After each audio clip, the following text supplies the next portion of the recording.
Hello everyone and welcome to the channel. Today I want to talk about a bit The Last of Us Part 2 factions. We're all excited for it.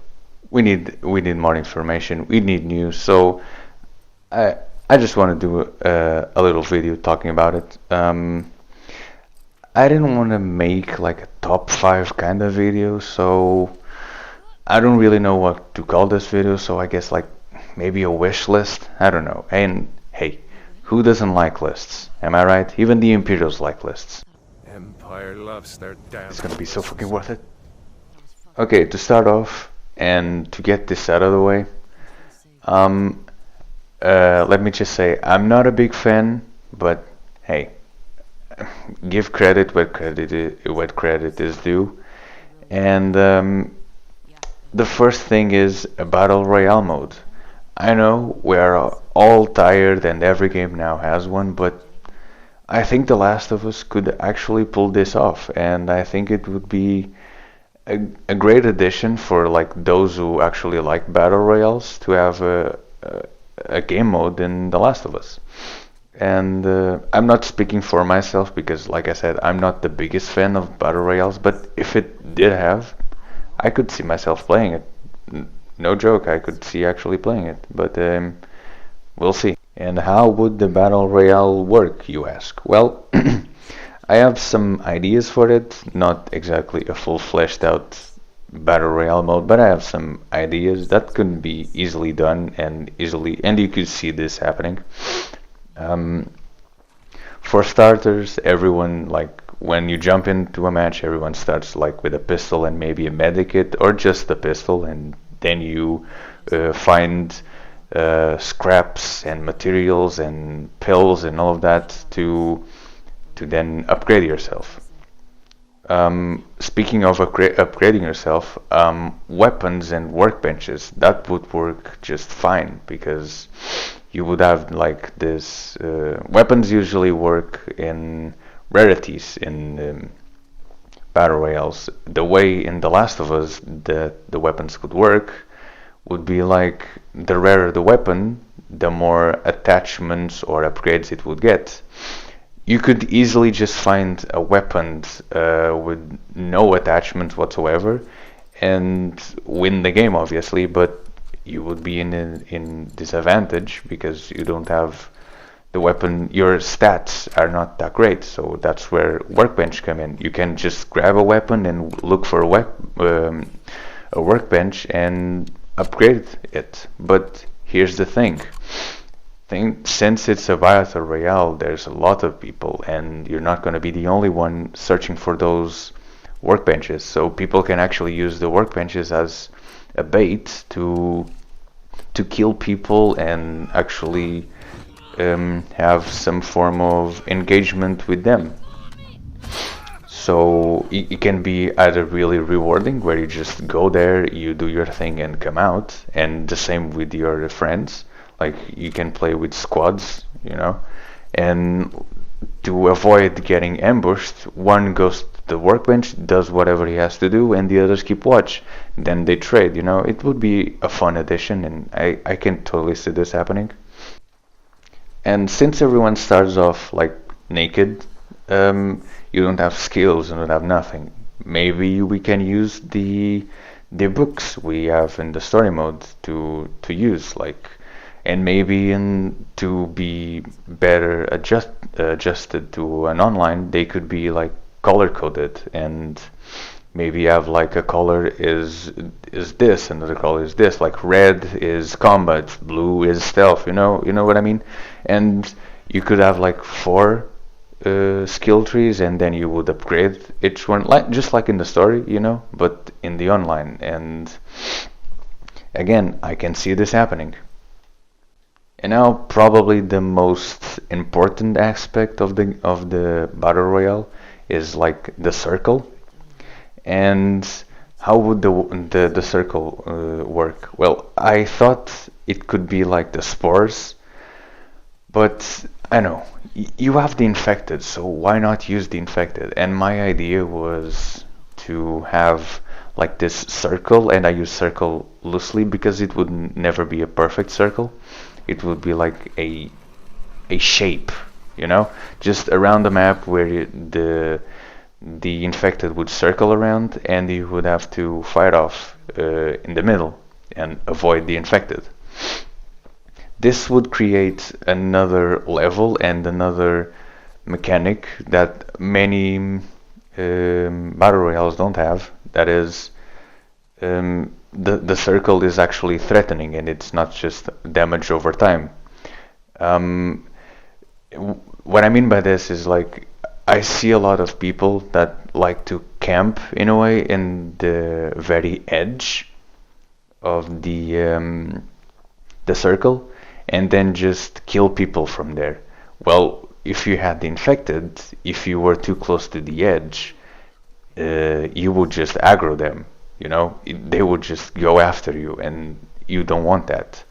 And if you are caught outside the circle, to get in, you have to like squeeze through this horde of infected, not horde, but like a few infected, in a way that you can see that that's the circle, you know.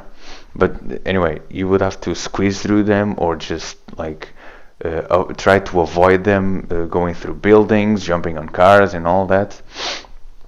And if you decided to go through them, you would get the damage you would get. I don't know, maybe, I don't know, like the few swings they throw at you, try to run from clickers and all of that. And even after all of that, you squeeze through all of those, and you aggro like one or two infected to you, and you kind of have to try to avoid them, or kind of lose them. And if people hear that, they will know that someone is there, and that's where you can use that to your advantage, by basically avoiding the infected, and try to like draw a brick and create this distraction where the infected are now focused on the other players. You know, all these different things are just things that could easily be done and easily work on a game like The Last of Us. But besides all that, another thing we absolutely need, and I already said it, it's infected. We absolutely need infected. In the first one, we missed it. It was alright, but in this one, there's like no excuse for it, especially because they are so unique. You don't have like a runner, a level 2 runner, and then a clicker, you know what I mean? Like in the first one, the stalkers were just a stronger-ish runner. Now they are actually like mini bosses and all that, so it would be just amazing to have infected. Either it being like a random event that happens in the middle of the match, or just they spawn in with you, you know. And when I mean random, I do mean random, because Naughty Dog and a lot of other companies have these scripted events that sound like are random, but there's like a set time they are bound to happen. And having a scripted event kind of takes it away. So having this event being random, so you have a chance of it happening, of it not happening, or it just happening like 1 minute in the game, you know, it creates another level of suspense, and you don't know when it's gonna happen. So it just sounds great. Another thing is larger maps and a lot more of verticality. It just needs that. You don't want to you don't want to be in The Last of Us, especially since they added so much movement and so much like freedom. You'd get across the map in no time. So we can't have more maps like the terminal that are literal small squares, and it's just, you know, you don't want to be spawning in thinking they're on the other side and then just get shot from behind. You don't want that happening. We need big maps. Naughty Dog can't be like afraid of adding stuff from the story, so be it like grabbing people, the prone, squeeze throughs, jumps, the tall grass, opening, closing doors, all of that needs to be in the game, absolutely, and I fully support it, like legit.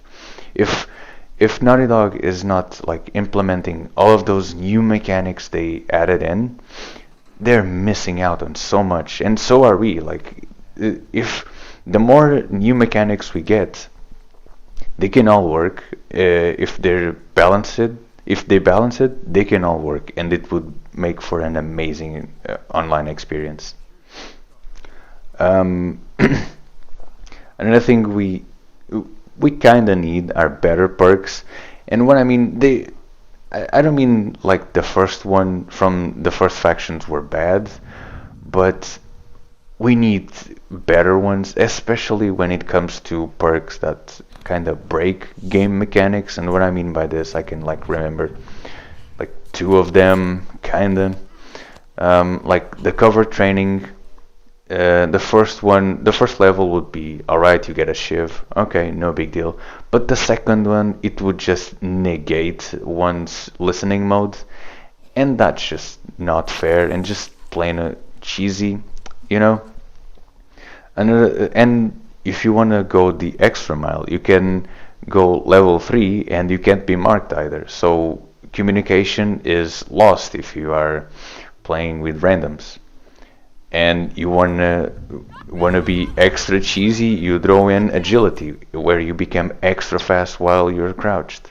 You know, you can have those type of perks, but maybe not make you immune, just make you better at it. You know, like you take longer to show in one's listening mode.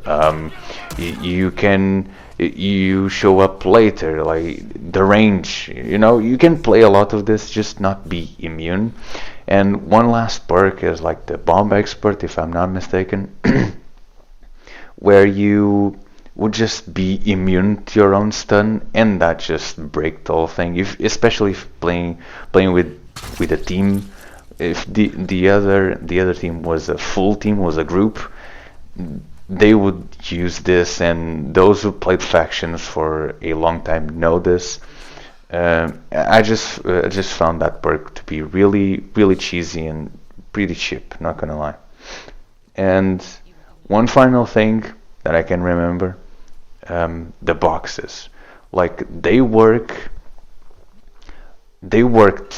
but in this one we kind of need something more, you know.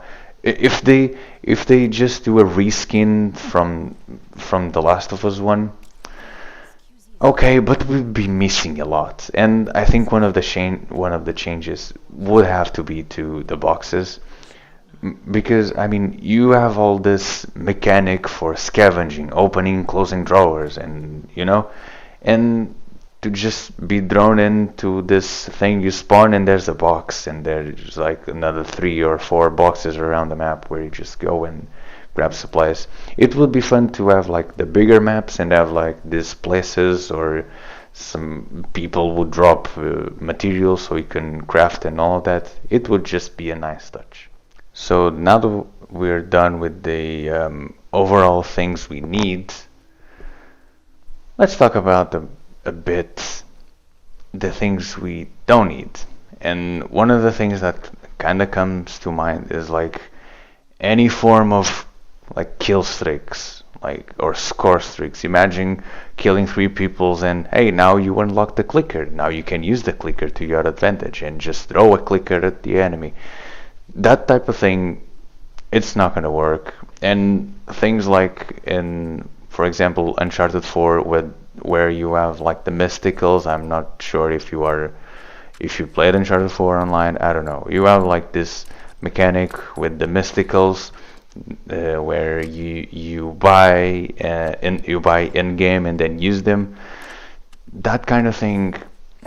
I don't know. I don't know how I feel about that type of thing in The Last of Us. So I guess we'll just have to wait and see. But for me, I don't like it. This next one is present in The Last of Us 1, and it's something that has to go completely.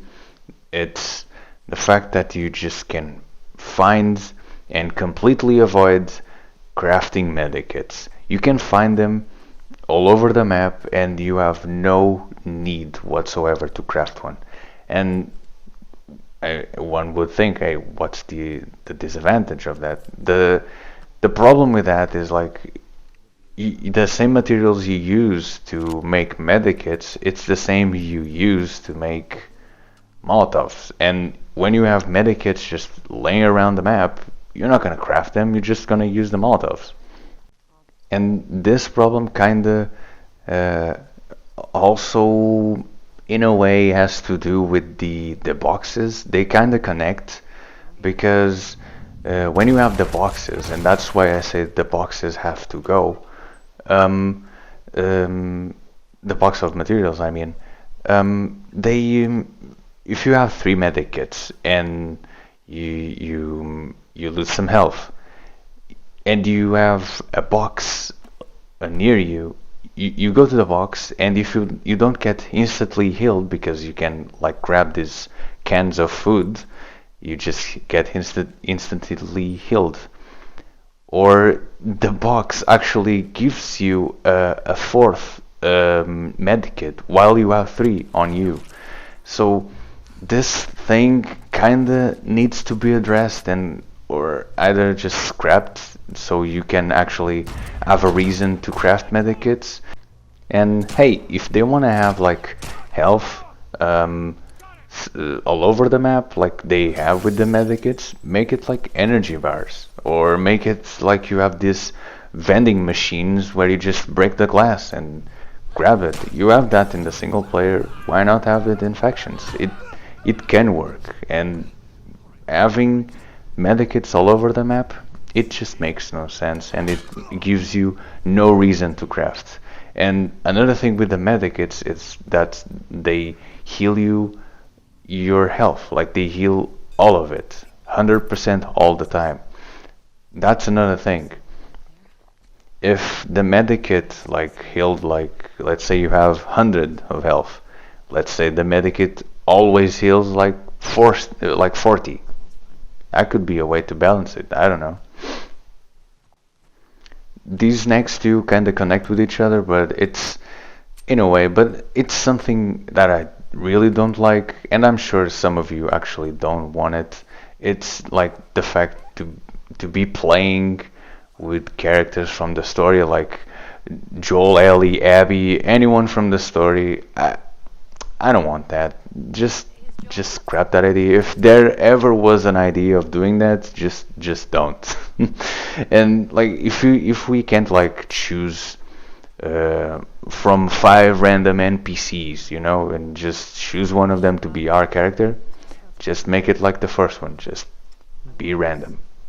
And speaking of customization, having like special customization, I don't mind it, just don't make it over the top. And what I mean by over the top, it's like you get to a certain milestone and then you are rewarded with like a clicker head, and now you can wear a clicker on your head. It's just, I don't know, it kind of breaks the thing. I don't mind having like they did in the first one, where you have the skull mask or the straw hat.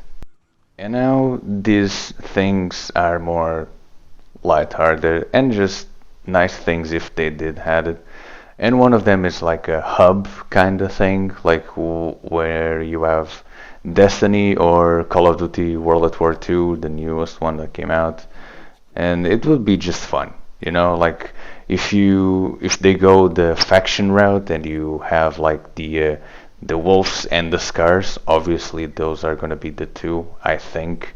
Imagine just being a wolf and have this FOB for like filled with players like customizing their things, and even the scars have their little area in their island. It would be just fun if they added, and plus it could play into that little thingy that means actually nothing in the first one, where you have just random dots walking around.